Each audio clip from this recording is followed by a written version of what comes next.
Hi, my name is Brain Johnston, and I'm a trombonist with the Civic Orchestra of Chicago.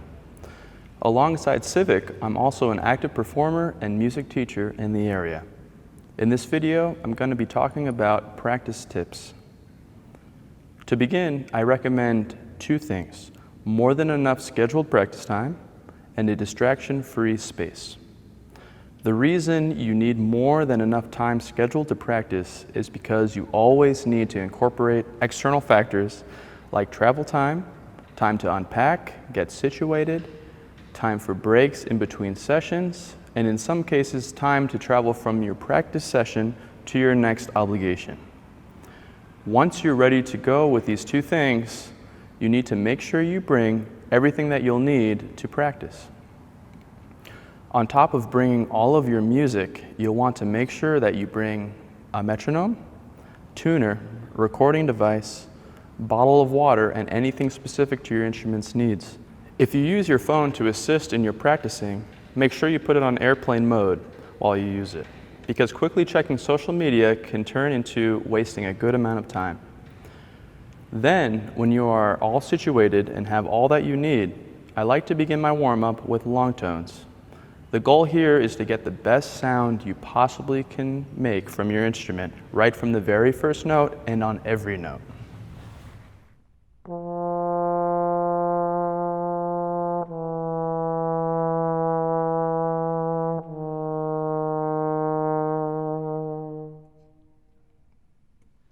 It's important to always take the amount of time that you need in order to feel loose and warm.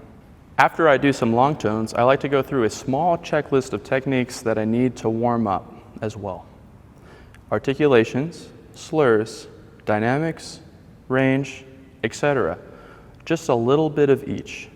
My warm-up typically takes 30 minutes, but it's okay if you take less or more.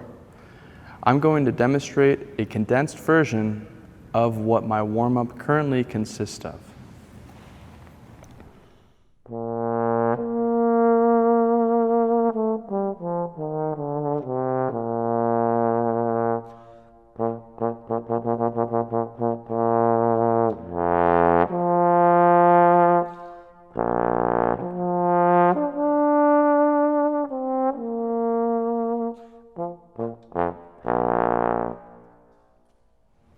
Once you've done a short warm-up that works for you, I recommend to set everything aside and to take a quick break.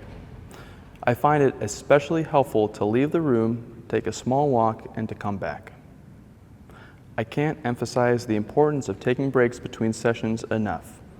Between all of these different sessions, it's crucial to refresh your mind so that you can make the most of your focus during your practice.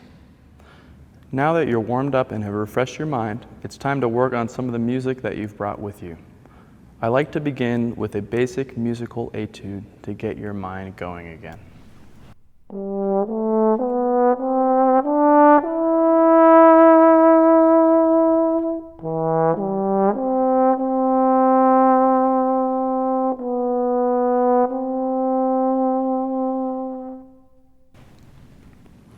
Once you're ready to go, it's time to dive into the hardest piece that you're working on, and the hardest lick within that piece.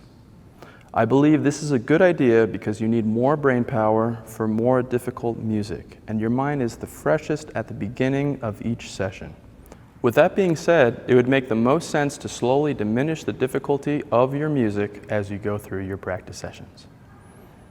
As brass players, we don't want to physically practice our instruments too much in one day because we don't want to injure ourselves.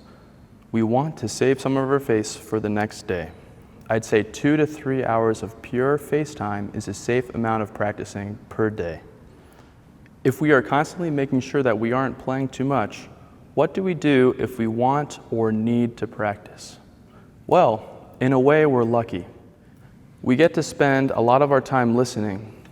I find listening equally, if not more, crucial to improving on our instrument. In today's world, we have all sorts of recordings that are easily accessible by just going on a laptop or a cell phone. Doing score study or just listening for fun will expand your mind as an artist.